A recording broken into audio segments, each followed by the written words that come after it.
I don't know that I need the bullhorn. I'd prefer not. We have to remember that law enforcement is part of our community. And we want to build bridges and not tear down each other. Here, organizers, leaders, elected officials, Mayor Greg Stanton as well here in Phoenix. We're going to have more from here coming up later on Fox TV. Sanctuary City. It's my honor to be here. Sanctuary City. Sanctuary City. Sanctuary City. Sanctuary City. Sanctuary City. Sanctuary City. Sanctuary City. Sanctuary City. Sanctuary City. Can I jump in there? Take garbage.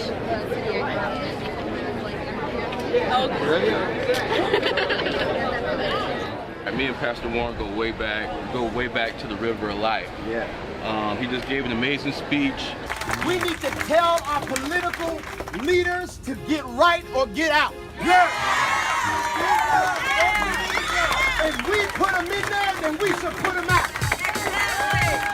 We are the power in our communities, and our voices together will help shift humanity to use empathy to empower each other. Amen.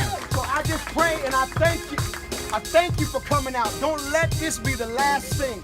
It starts tomorrow, Tuesday. It starts every day you wake up. Tell them why it's important.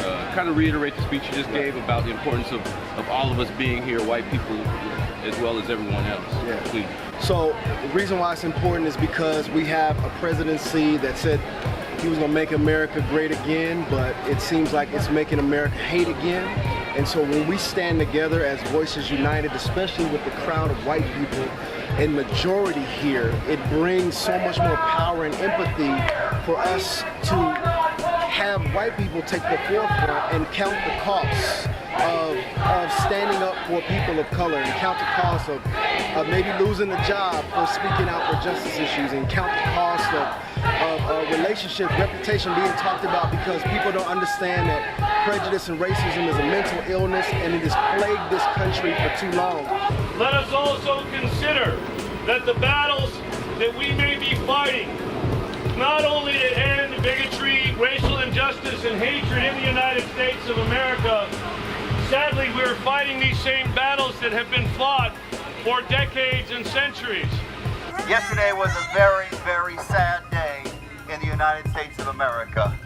Many of us were ungodly concerned about what we saw on American soil. The vile, the hate, the racism, the white nationalism, the neo-Nazis, the alt-right, whatever name you want to give it, it's hatred on our soil. When white people speak to power structures and privilege, you all have more voice to people that look like you, for people who they wouldn't hear when they say, oh, y'all should get over it. No, count the cost and speak up for us. But to my white brothers and sisters who are out here, what I said to them is that we need you all to count the cost, to march for us, and speak for us, and bring down the white privilege and power structure that hold people of color in oppression and people of color in hate. We need your voice.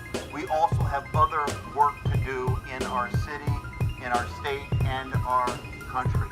So as we've just mentioned, getting active, rolling up our sleeves, getting involved in our body politic.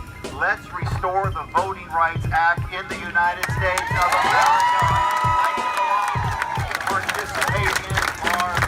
Some of the issues that some whites have is they don't see racism or bigotry in general as not that big a deal. Right. You know, they have uncles or dads or grandparents who make racist comments and whatnot. And so a lot of people that claim to not be racist, they can throw their support behind Trump and his agenda and the Steve Bannons and the Rush Limbaughs because they're like, oh, well, that's just like my uncle. Right. It's not a big deal. It's deep-seated issues that even the vast majority of white evangelicals glanced over. But my point is, ladies and gentlemen, we got to check the attitude. People may not be in the organization, but they may have a Klan attitude. They may have an anti-black attitude. They LGBT attitude. Then they have an anti-immigrant attitude. Trump is okay. He can get away with it because that's what privilege is all about. Amen. You're above the code. You're above the rule because if you make the rule, you can break the rule or you can change the rules. As you are here today, make a new friend. Make a new connection. Call your congressperson.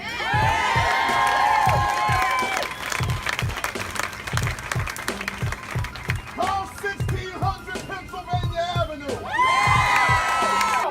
To actually take action for the future. How many? I need hands up.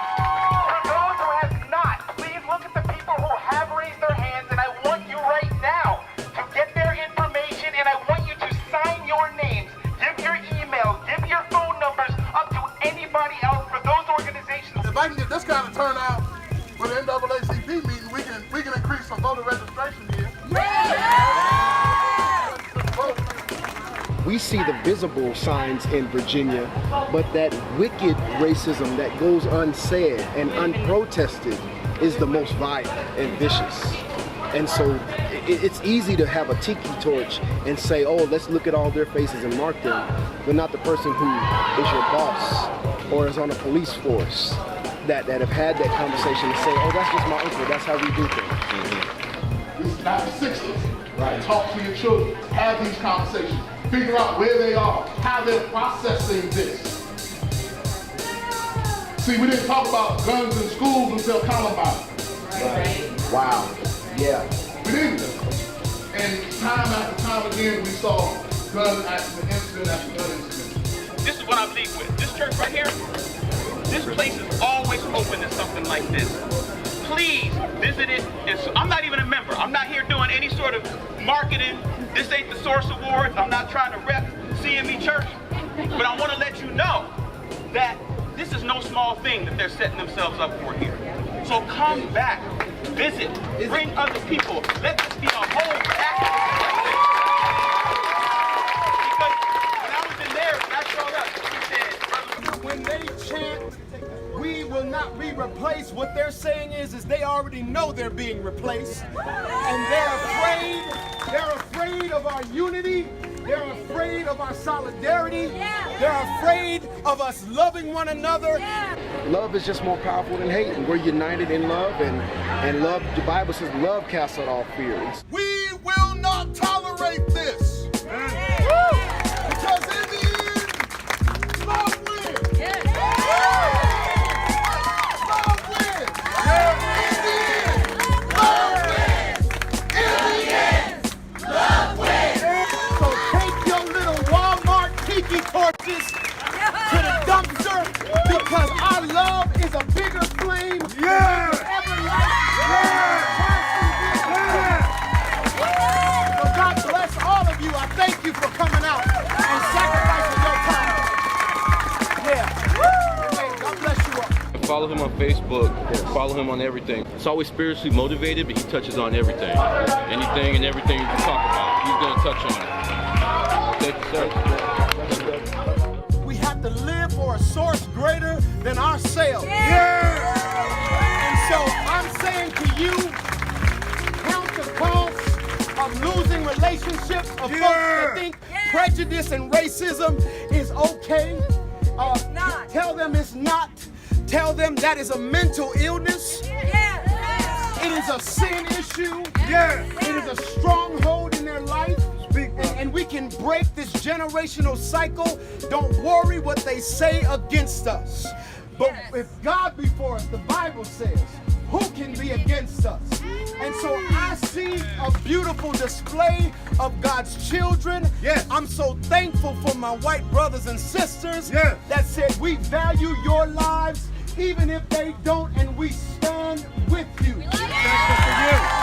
Thankful for you. Thank you so much. We need your voice. Listen, we need you to vote people out that are prejudiced.